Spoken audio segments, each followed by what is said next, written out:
সর্বমোট ৬টি উপাদান মিলিয়ে ঘরোয়াভাবে তৈরি করেছি একটি তেল, যেটি চুলের যত্নে অত্যন্ত কার্যকরী।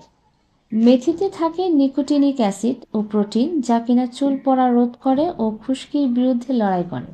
কালো জিরা একই উপকার করে, সাথে চুলের ত্বক উজ্জ্বল রাখে। এখানে যে পরিমাণ আমি সরিষার তেল নিয়েছি, ঠিক তার দ্বিগুণ পরিমাণ নিয়েছি নারকেল তেল। পেঁয়াজে থাকা সালফার চুল ভেঙে যাওয়া ও ডগা ফাটা রোধ করে।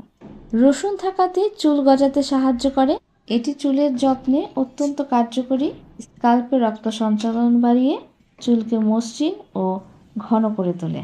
তাই 2 থেকে 3 দিন ব্যবহার করলে কার্যকরী উপকার পাওয়া যাবে। চুল বা ত্বকের যত্নের জন্য কোনো রেসিপি আমার পেজে আজকে প্রথম।